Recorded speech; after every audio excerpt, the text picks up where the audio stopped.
Welcome back, children, to yet another session of our Class 10 Political Science second chapter, Federalism, and to our topic, What Makes India a Federal Country. In the previous part, we had seen three tiers of the government, that is, the union government, or we call it as a central government, then the state government, and later the local self government, which included the panchayats and the municipalities. We have also seen that they enjoy the limited, what we can say, their own jurisdictions or the limitations, right? Later, we studied about the three lists, that is the union list, state list, and the concurrent list.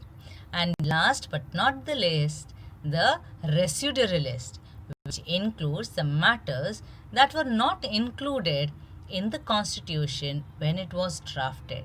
Which were those matters, children? Yes, it was the space and technology, the computers, information technologies, because they were not existing at the time when the constitution was drafted, right? But the constitution makers had a future vision, right, as had a future forecast, and they had made a vision of having a residuary list. So these things were included in the residuary list, and the laws can be made only by the central or the union government, right? Okay, children. Further, we discussed about the special status given to some of the states like Jammu and Kashmir. Now, children, shall we discuss in context to these features what makes India a federal country? Now, if you remember, children, we have already discussed earlier that India is an example of holding together federation, wherein the power is unequally distributed among some of the states. In that case, these states are given some special status, like the state of Jammu and Kashmir as given in the image. If you see this image, children, it is the image of Jammu and Kashmir as the state before the removal of Article 370 as the state of Jammu and Kashmir as a whole. Like Jammu and Kashmir had its own constitution, its own flag, and also many provisions of the Indian constitution was not applicable in Jammu and Kashmir.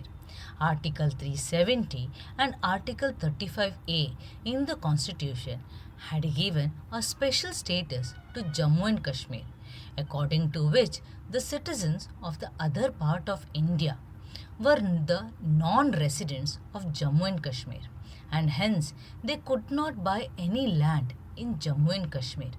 But this provision is now removed by the present government on 5th August 2019 with the revocation of the special status of Jammu and Kashmir by the removal of Article 370 and Article 35A.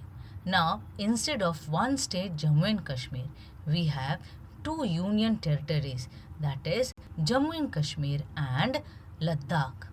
Article 371 A, B, C are some special status given to the northeastern states like Manipur, Mizoram, and so on.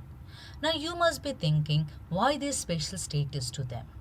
Maybe because of their geographical condition. They are declared as the union territories. All these units have less power. Therefore, they are taken care by the central government. Children, union territories are those areas which are too small to be declared as a state and also cannot be merged with the other states due to their geographical barriers. If you take an example of Lakshadweep and Andaman and Nicobar, they are the two union territories. Now, they are too small to be declared as a state. And as they are the islands, they cannot be merged together with any other states. Therefore, both the units stand to be two union territories. And to take care of their day-to-day activities, the central government has the special powers. Similar is the condition with the union territories like Chandigarh, Ladakh, Daman and Diu, etc. These union territories do not enjoy the powers as of states, as it is controlled or governed by the union territories. Now, if you take an example of Puducherry, it also remains as a union territory due to its own cultural and the geographical differences. Similarly, few days back, the Supreme Court has declared that our national capital Delhi is not fully a state, so it cannot enjoy all the powers of a state as the states have, like the power of police department in Delhi is under the central government and it cannot be transferred to the state government in any case. Children, power sharing between the union and the state government is the basic structure of our constitution and it is not at all easy to change this provision of the constitution. Any proposal to the change in the provision needs to be passed by at least two-third majority in the parliament. Then at least half of the state legislature or the assembly must ratify or accept these changes. Like when the central government brought a bill of GST, it was passed in the parliament. Then half of the state, at least 15 to 16 states should ratify or accept it. Then it became a law and was implemented in the country, as the impact of the GST could be seen in the state's revenue, also the provisions of which could be seen in the constitution. Judiciary plays a very important role to oversee the implementation of the constitutional provisions and the procedures. If at all any disputes arises between the High Courts and the Supreme Court on sharing of the power, then either the High Courts of the state or the Supreme Court takes a decision. Both the tiers, that is, the state and the union government, raises resources by levying taxes to run the government and carry out the responsibilities. These are the features which exist in India and that makes India a federal country. So children, we have tried to get the answer for our question, what makes India a federal country? Now the question arises, how is federalism practiced? How federalism succeeded in India? How creating states based on linguistic grounds became the first test of the democratic politics? Why some of the leaders were afraid of creating states based on linguistic lines? Was creating such states successful? What is the language policy of any country? What is the status of Hindi in our constitution? Can Hindi be applicable or enforced in whole country? So many questions, right children? Don't worry, we will try to get our answers one by one. Children, constitutional provisions are necessary for the success of federalism. But let me tell you that these are not sufficient. If federal experiment has succeeded in India, it is not merely because of the clearly laid out constitutional provisions. The real success of federalism in India can be attributed to the nature of the democratic politics in our country, and this ensured that the spirit of federalism, respect for diversity, and desire for living together became a shared ideals for our country. Now, let us look at some of the major ways in which this happened. Firstly, with the linguistic states. The creation of the linguistic states was considered to be the first and a major test for the democratic politics in our country. Children, do you know, based on language, on 1st October 1953, Andhra Pradesh became a first separate state as people belonging to this state spoke Telugu language. If you look at the political map of India when it started its journey as a democratic country in 1947 and that of 2019, you will be surprised by the extent of the changes. Many old states have been vanished and many new states have been created. Areas and boundaries and many states have been changed. For example, children, if you remember, very recently the state of Allahabad has been renamed as Prayagraj. In 1947, the boundaries of several old states of India were changed in order to create a new state. This was done to ensure that the people who spoke the same language lived in the same state. Not only that, the same state were also created on the basis of culture, ethnicity, or geography, which includes states like Nagaland, Uttarakhand, or Jharkhand.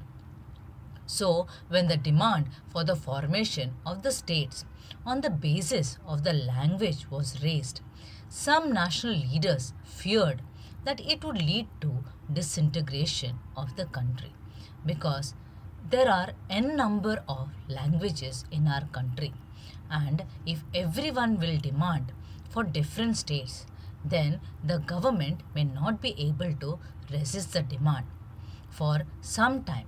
And the experiment has shown that the formation of linguistic states has actually made the country more united and successful. It has also made the administration more easier. Children, for example, when there are more than one or two languages spoken in a state and a official language is different in that particular case, there is a possibility that there are some glitches with administrative work and also some differences among the people which you can find in anywhere in your everyday life. Now, the language policy became a second test for the Indian Federation. Our constitution did not give the status of the national language to any one language. Hindi was definitely identified as an official language. But Hindi is the mother tongue of only about 40% of the Indians. So, when so many people were speaking in Hindi, it was necessary to have many safeguards to protect other languages. Therefore, besides Hindi, there are 21 other languages recognized as scheduled languages by the Constitution. Do you know candidates in an examination conducted by the central government positions may opt for to take the examinations in any of these languages, and the state also have their own official languages. Like in Maharashtra, if you see any bills or the tenders or the official documents, you will find written in Marathi language. Similarly, if you go to Punjab, you will find all the official correspondence or the documents done only in the Punjabi language. Unlike Sri Lanka, the leaders of our country adopted a very cautious attitude in spreading the use of Hindi. According to our constitution, the use of English for official purposes was to be stopped in 1965. But many of the non-Hindi speaking states demanded the use of English should be continued. In the past, we have seen many violent riots taking place related to the language. Right, children? Many a times, the politicians have made language as an issue for the elections also. In Tamil Nadu also, violent anti-Hindi riots started under the leadership of T. Karunanidhi. And since then, the central government responded by agreeing the continuation of the use of English along with Hindi for the official purposes. Now, many cities believe that this solution only favored the English speaking elites, as majority of the population in India even today cannot speak in English. Government promotes Hindi as official language by celebrating 14th September as Hindi Divas. In fact, whole week is celebrated as Hindi Pakwada. Hindi essays, competitions, debates, exams, etc. are conducted only to promote Hindi. But promotion does not mean the central government can impose Hindi on the states where people can speak different languages. The flexibility shown by the Indian political leaders helped our country avoid the kind of situation that Sri Lanka finds itself in. So, children, here in this part, we have seen how federalism is practiced, how linguistic states became the first major test for the democratic politics, and then the language policies, how it became yet another test for the Indian Federation. Now, in the next part of our chapter, we will see how the center and the state relations are important for federalism. What will happen if the governments were different in the center and the state? What is the coalition government and how did the era start? The era of coalition start. And we will also try to understand why there was a need for the decentralization of the government in India. Till then, children, read the chapter well and take good care of your health. Bye, children.